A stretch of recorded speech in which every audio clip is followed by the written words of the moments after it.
Estamos en una nueva edición especial para llevarles a ustedes información responsable acerca de COVID-19. El día de hoy hablaremos sobre nuevos síntomas que se han descubierto en torno a esta pandemia que afecta más de 187 países a nivel mundial. Hablaremos sobre los nuevos síntomas de la COVID-19 con el doctor Fernando Chávez Hassan, quien es neurólogo, médico internista y también cuenta con subespecialidades médicas. Además nos acompaña a través de Skype la doctora Yerice Rivera Rivas, con especialidad en medicina interna y subespecialidades. Ambos son doctores del Hospital Vivian Pelas. ¿Qué tal, doctora? ¿Qué tal, doctor? Bienvenidos a esta ocasión y a esta conversación. Gracias por invitarme. Buenos días, encantada de estar aquí, cooperando con ustedes. Un placer para nosotros poder tenerles a través de Skype. Y bueno, me gustaría que demos inicio a esta conversación el día de hoy, hablando un poquito acerca de los síntomas tradicionales de la COVID-19. ¿Cuáles son y cómo los podemos diferenciar, sobre todo en una temporada como la que estamos viviendo, que es temporada lluviosa en el país, de una gripe, un resfriado común o también de una neumonía? Bueno, ¿quién comienza, doctora? ¿Quiere comenzar usted o comienzo yo? Está bien, bueno, los síntomas principales, ¿verdad? Y son los que debemos de tomar en cuenta siempre, es la fiebre, generalmente fiebre alta, aunque al inicio puede ser fiebre no tan alta, lo que le llamamos febrícula, ¿verdad? Pero luego, a medida que avanza la enfermedad, puede llegar a ser una fiebre alta de hasta 39 o 40 grados, eso es lo común, ¿verdad? Y también los siguientes síntomas, ¿verdad? Es la tos, la cual pues generalmente puede ser seca, aunque puede estar también de forma productiva, o sea que sí puede haber flema. Y el síntoma de alarma, o SID, que también es el que también son los tres principales, sería la disnea. Nosotros definimos como disnea la sensación de falta de aire o la dificultad para inspirar, meter aire en el pecho, o sea, sentimos como que tuviéramos algo en la nariz que no nos permite que el oxígeno llegue a nuestros pulmones. Eso es los síntomas principales, ¿verdad? También se han descrito otros síntomas, ¿verdad? Como síntomas gastrointestinales, puede haber náuseas, vómitos, malestar general. Y, bueno, no sé si quiere continuar usted, doctor, con... Bueno, de hecho sí, los síntomas descritos son los que son más frecuentes. De hecho, en las grandes series la fiebre aparece en poco menos del 50% de pacientes inicialmente, pero llega a ser hasta casi el 90% durante el curso de la enfermedad. Entonces, como usted bien mencionó, pues esa sería como la tríada característica. Ahora, de los síntomas emergentes en esto destacan los síntomas neurológicos. Hay una serie de 214 pacientes de Wuhan, que fue donde comenzó todo esto, en la que durante el curso de la enfermedad hasta 36% de los pacientes con enfermedad leve a moderada tuvieron síntomas neurológicos y hasta 45% de los pacientes con enfermedad grave llegaron a tener estos síntomas neurológicos.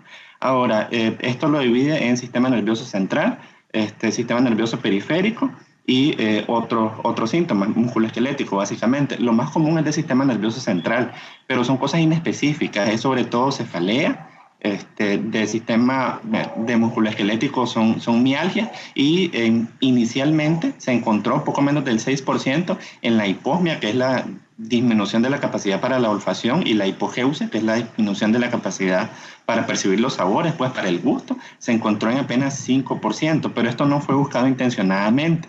Después, por ejemplo, cuando comenzaron a haber más casos en Italia y en Francia, otros estudios, y hay uno, por ejemplo, de 12 hospitales europeos con 417 pacientes, hecho por otorrinos, y esto fue intencionado, y encontraron más del 80% de pacientes que llenaron un cuestionario dirigido para esto, en el que se encontró la hipogeusia y la hiposmia como síntomas bastante frecuentes, pero como síntomas de presentación fueron apenas el 12%.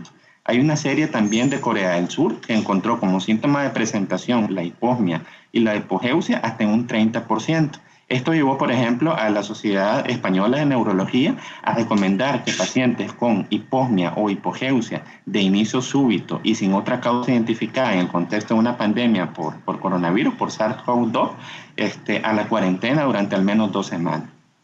Entonces estamos hablando de que hay nuevos síntomas ahora, no es solamente, como ya mencionaba la doctora Rivera, el tradicional cansancio, la fiebre o incluso también dolor de cabeza. Tenemos entendido que en Estados Unidos también se han hecho algunos estudios, en este caso quiero consultarle a usted, doctor Chávez, acerca de que en pacientes jóvenes entre los 25, 30 y 50 años de edad se ha presentado accidentes cerebrovasculares. ¿Cómo podemos identificar si este es un síntoma también en la población nicaragüense dentro de los nuevos síntomas de la COVID-19? ¿O qué está pasando que está dando ACV en algunos pacientes jóvenes?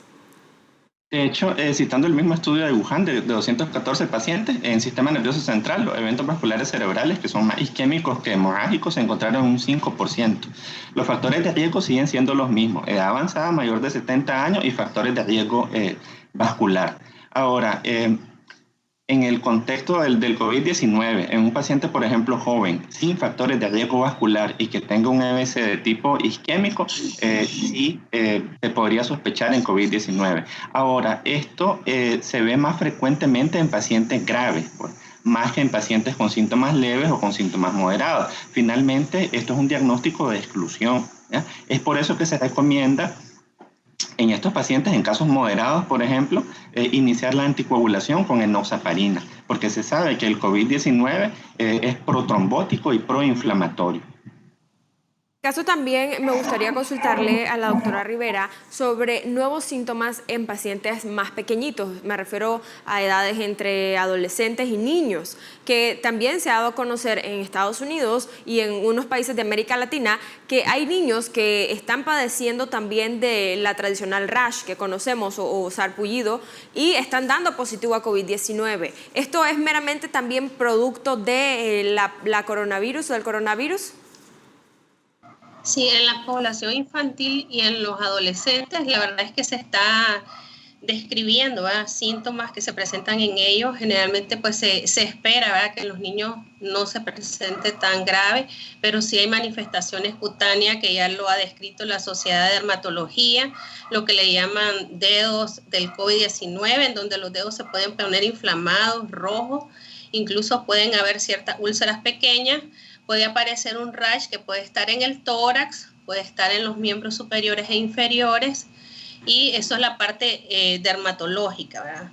En los niños, pues, en las formas leves, pues generalmente puede haber síntomas gastrointestinales y los respiratorios, ¿verdad? También se han encontrado, sobre todo en Estados Unidos, niños que han estado presentando estados inflamatorios sistémicos, ¿verdad?, que es la enfermedad de Kawasaki, en donde se inflama pues a nivel general todo lo que son vasos sanguíneos y se inflama pues es una inflamación a todos los niveles, en donde estos niños han mejorado, ¿verdad?, con ciertos tratamientos y han requerido ingreso a unidades de cuidados intensivos.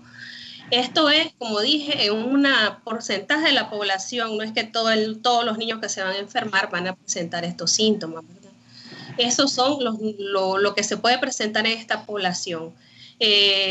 Según los pediatras, ¿verdad?, porque, bueno, mi especialidad es medicina interna, según los pediatras, pues se espera que en los niños se presente menos síntomas o haya menos gravedad. Siempre hay un porcentaje que pueden presentar la forma grave de la enfermedad. O sea, que siguen siendo riesgo vulnerable, ¿verdad? Y sobre todo ellos porque pues, pueden ser portadores asintomáticos. Sí, vamos a hacer una pausa comercial, doctores, y a la gente que nos está viendo en casa no se vaya, porque al volver continuamos hablando más acerca de este tema sobre los nuevos síntomas de la COVID-19. Ya regresamos.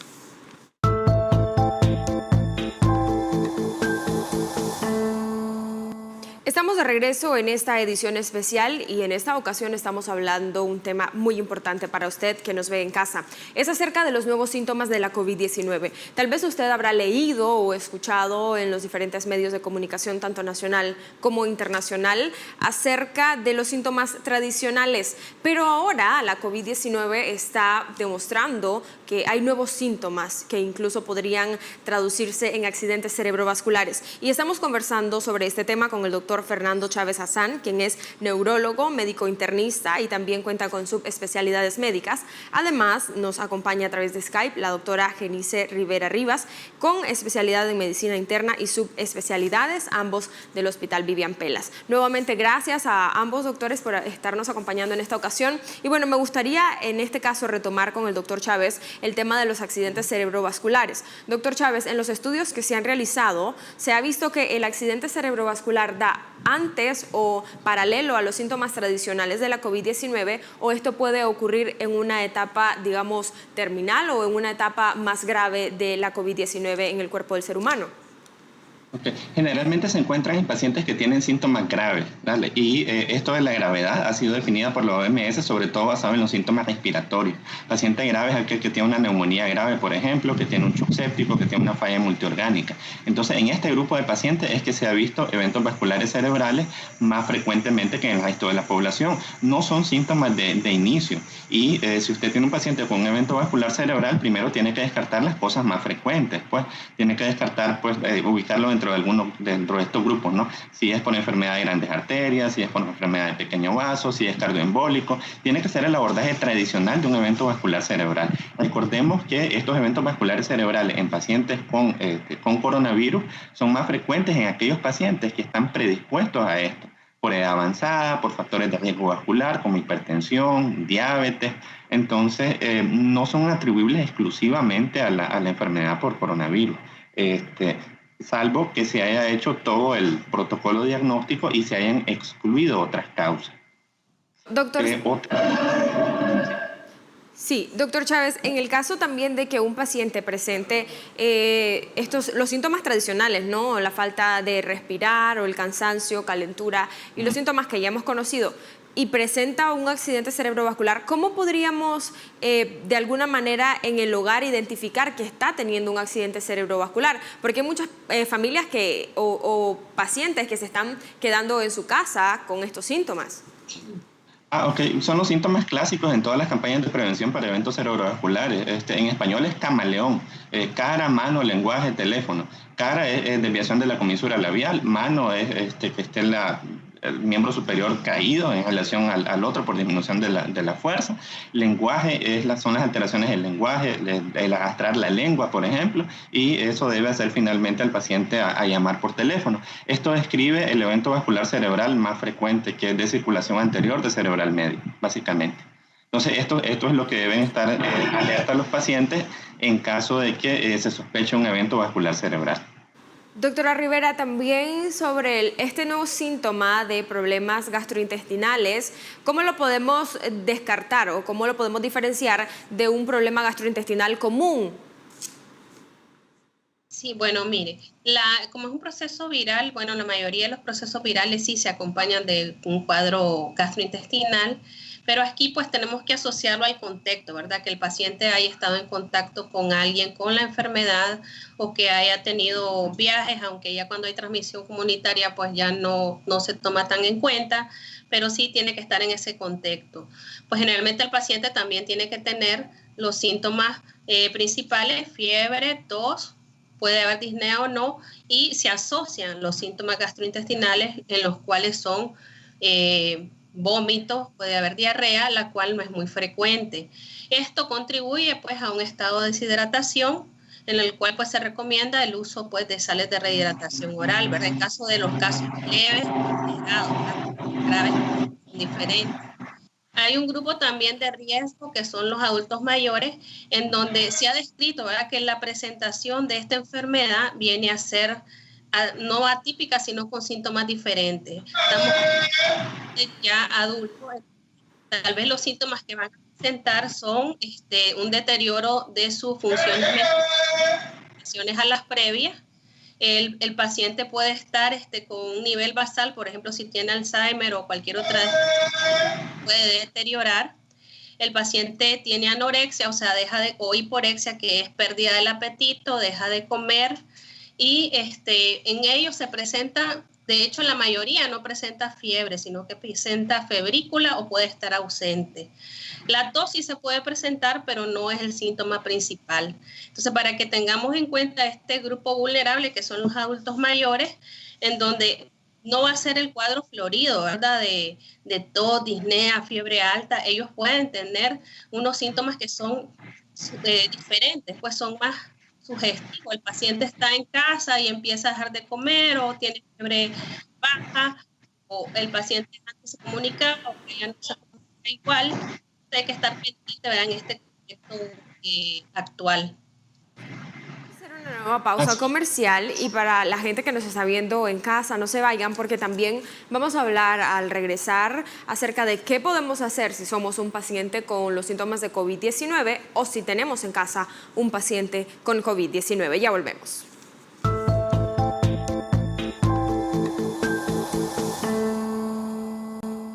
Los nuevos síntomas de la COVID-19 están dando paso a conocer nuevas manifestaciones de esta enfermedad. Ya no es solamente el común cansancio, la fiebre o temperatura alta, sino que incluso en niños está dando rash o lo que conocemos como sarpullido en nuestro país y también en otros pacientes está dando accidentes cerebrovasculares. Así que importantísimo el tema que estamos conversando el día de hoy con el doctor Fernando Chávez Azán, neurólogo y también médico internista con subespecialidades, y la doctora Genice Rivera Rivas, especialista en medicina interna y subespecialidades, ambos del Hospital Vivian Pelas. Ya estamos en la recta final, doctores, y me gustaría consultarles qué podemos hacer si identificamos estos síntomas en alguno de nuestros familiares o en alguna persona que vive con nosotros, o incluso si los identificamos en nosotros mismos. ¿Qué es lo más recomendable?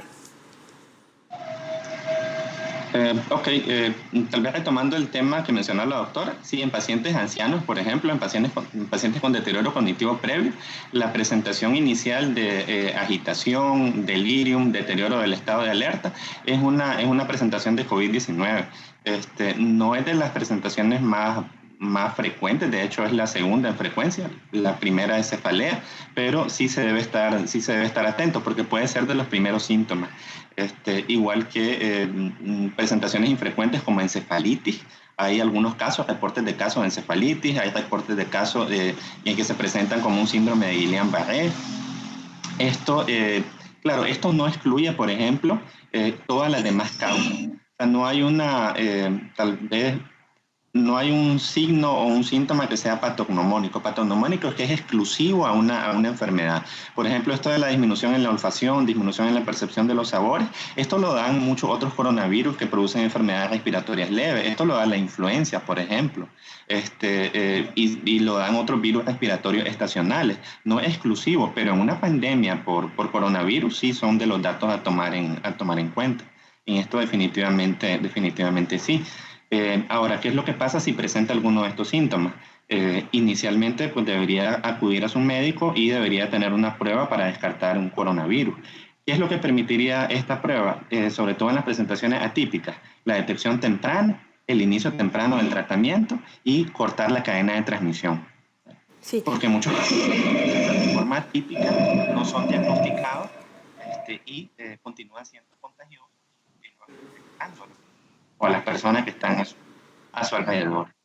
Doctora Rivera, y también, ¿qué podemos hacer cuando el paciente, porque hemos tenido conocimiento que es regresado a su casa y pues está guardando reposo o está en su hogar a espera de presentar mejoría? ¿Qué puede hacer un familiar en ese caso o uno mismo como paciente también? ¿Qué es lo más recomendable?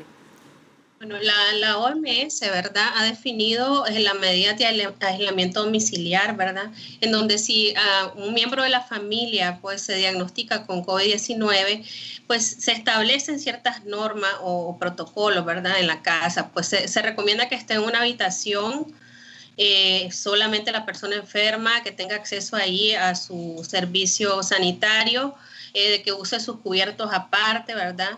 Igual la desinfección, como la hemos ido manejando, ¿verdad?, puede ser hecha con agua con cloro, la cual se puede preparar, ¿verdad?, en una relación de 10 a 100. Y también a la persona esta persona va a estar aislada en su habitación, en donde la persona que va a estar de facilitador, o sea, el que le va a llevar las cosas que necesita, él le va a llevar su alimento sin entrar a la habitación. También se recomienda que esta persona tenga acceso a la comunicación, sea teléfono, sea computadora, para que él esté en comunicación con sus familiares dentro del hogar, ¿verdad?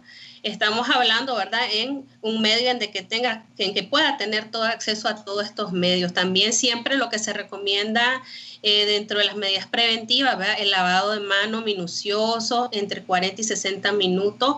Si nosotros entramos a la página OMS podemos encontrar la técnica de lavado de manos, porque a veces nos dicen lávate las manos, ¿verdad?, si hay una campaña, pero tenemos que ponerle mucha atención a los pasos, ¿verdad?, y el tiempo, ¿verdad? No es un lavado de mano, me echo el jabón y ya, ¿verdad? Sino tiene que ser a conciencia. Y esas son las medidas principales. Si la persona llegase a necesitar salir del hogar, ¿verdad?, porque empeoró, necesita ir a recibir atención médica, se recomienda, ¿verdad?, el uso de la mascarilla quirúrgica en caso de que no tenga acceso, pues, a las de mayor protección.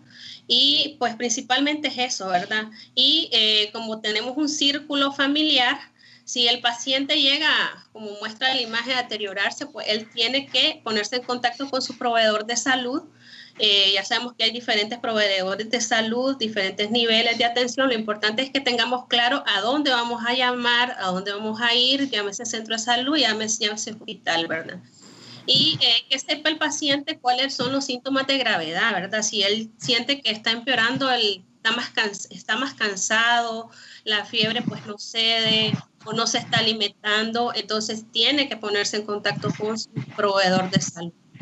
Bueno, doctor Chávez, doctora Rivera, quiero agradecerles a ambos por haber compartido con nosotros este tema tan importante y estoy segura que va a ser de mucha ayuda para las familias nicaragüenses. Gracias.